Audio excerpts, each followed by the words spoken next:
नमस्कार दोस्तों आपके लिए लेकर आए हैं आरआरबी ग्रुप डी एनटीपीसी के लिए अति महत्वपूर्ण 20 प्रश्न। देखिए, तत्वों का सबसे पहले वर्गीकरण किसने किया था? तो तत्वों का सबसे पहले वर्गीकरण दोस्तों डोबरे नर ने किया था। तत्वों का सबसे पहले वर्गीकरण डोबरे नर ने किया था। आगे है, तत्वों के वर्गीकरण से संबंधित त्रिक के नियम का प्रतिपादन किसने किया था? त्रिक का नियम दोस्तों ये किया था डोबरे नर ने। ठीक है, ये भी डोबरे नर ने ही किया था। आगे बढ़ते हैं, तत्वों के वर्गीकरण से संबंधित अष्टक नियम का प्रतिपादन किसने किया था? तत्वों से संबंधित अष्टक नियम दिया था दोस्तों ये आपका न्यूलैंड्स ने। ठीक है, न्यूलैंड्स ने दिया था। फिर है, किस वैज्ञानिक ने सर्वप्रथम आवर्त सारणी का निर्माण किया? आवर्त सारणी का निर्माण सबसे पहले किसने किया था? यह तो सभी को पता होगा, यह है मेंडलीव। ठीक है, मेंडलीव ने सबसे पहले आवर्त सारणी दी थी। ठीक है, आगे बढ़ते हैं।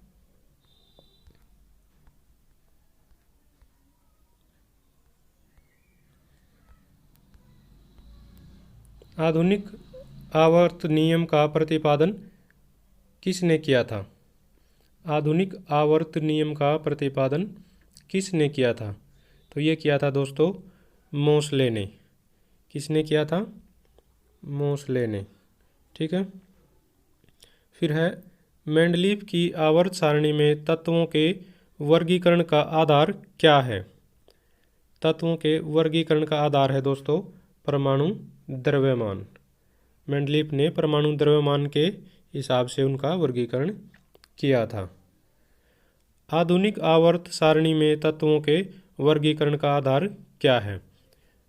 तो ये आधुनिक आवर्त सारणी के हिसाब से पूछ रहा है, और इससे पहले वाला क्या था? ये था मेंडलीव की आवर्त सारणी। उसके बाद आई थी आधुनिक आवर्त सारणी। इसमें तत्वों का जो वर्गीकरण किया था वो किस आधार पर किया गया था? तो वो था दोस्तों परमाणु संख्या के आधार पर। ठीक है, बहुत ही महत्वपूर्ण प्रश्न है, ये आपको 100% काम आएंगे। फिर आते हैं आगे नंबर 8 पर, आधुनिक आवर्त सारणी में वर्गों की कुल कितनी संख्या है?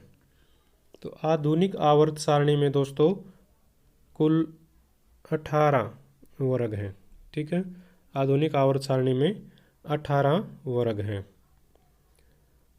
आधुनिक आवर्त सारणी में आवर्तों की कुल कितनी संख्या है? ये रिपीटेड है थोड़ा सा। ठीक है, ये 8 भी ऐसा ही था, आधुनिक आवर्त सारणी में वर्गों की कुल कितनी संख्या है, और ये भी आधुनिक आवर्त सारणी में आवर्तों की। ठीक है, सॉरी, इसमें वर्ग था, इसमें आवर्त हैं। ठीक है, तो आवर्तों की संख्या कितनी है? तो आवर्तों की संख्या है दोस्तों 7। ठीक है, ये थोड़ा सा मेरे लिए भी कन्फ्यूजन का विषय हो गया था, ध्यान रखिएगा, कई बार हो जाता है ऐसे, पेपर में भी अक्सर ऐसी परेशानियां हो जाती हैं, हम जल्दबाजी में पेपर करना होता है जल्दी जल्दी। ठीक है, लेकिन जल्दी के साथ साथ ध्यान भी रखना होता है। ठीक है, आगे बढ़ते हैं। नंबर 10, आधुनिक आवर्त सारणी में तत्वों को व्यवस्थित किया गया है, किस आधार पर व्यवस्थित किया गया है दोस्तों? इसमें ये आपसे पूछ रहा है। ठीक है, किस आधार पर देखते हैं। घटते हुए परमाणु भार में, बढ़ते हुए परमाणु भार में, बढ़ते हुए परमाणु आयतन में, बढ़ते हुए परमाणु संख्या में। ठीक है, अभी अभी हमने पढ़ा था ये, तो ये है आपका नंबर डी, बढ़ते हुए परमाणु संख्या के आधार पर। ठीक है, मेंडलीव ने द्रव्यमान के आधार पर बांटा था, और आधुनिक आवर्त सारणी में किसके आधार पर है दोस्तों? ये है संख्या के आधार पर। ठीक है, इसके बाद आगे बढ़ते हैं नंबर 11, किस वर्ग के तत्वों को सिक्का धातु कहा जाता है? किस वर्ग के तत्वों को सिक्का धातु कहा जाता है दोस्तों? ये देखते हैं। तो दोस्तों ये 11वें वर्ग के, नंबर बी, 11वें वर्ग के तत्वों को क्या है? सिक्का धातु कहा जाता है। ठीक है, क्वेश्चन नंबर 12 देखते हैं। शून्य समूह में रखे गए तत्व किस नाम से जाने जाते हैं? शून्य समूह में रखे गए तत्व किस नाम से जाने जाते हैं? देखते हैं। ये है दोस्तों निष्क्रिय तत्व। निष्क्रिय तत्व शून्य समूह में रखे जाते हैं। ठीक है।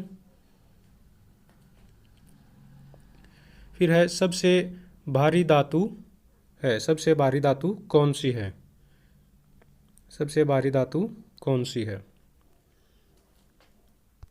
देखते हैं। नंबर 13 ये है ओस्मियम। ओस्मियम सबसे भारी धातु है। आगे बढ़ते हैं। सबसे हल्की धातु, तो सबसे हल्की धातु इसमें कौन सी है? तो सबसे हल्की धातु है दोस्तों लिथियम। ठीक है।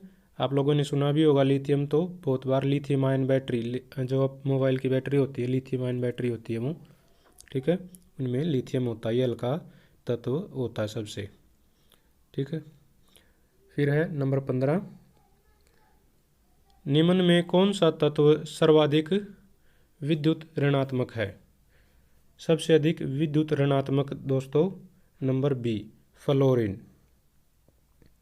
फ्लोरीन सबसे ज़्यादा विद्युत ऋणात्मक तत्व है। नंबर 16 देखते हैं।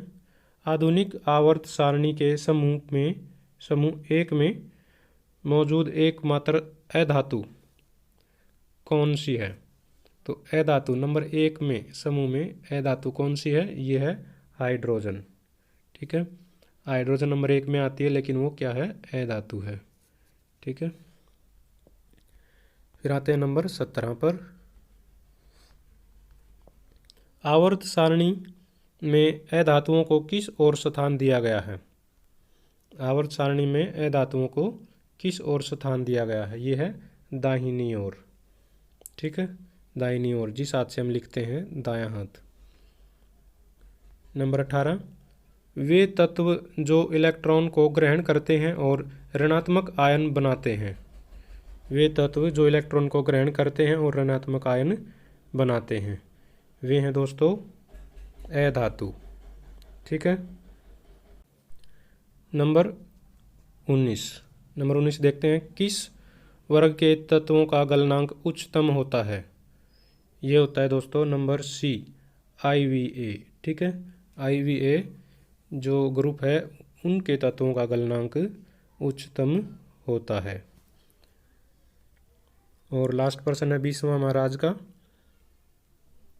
आवर्त में दाएं से जाने पर इलेक्ट्रॉन प्रति में क्या परिवर्तन होता है?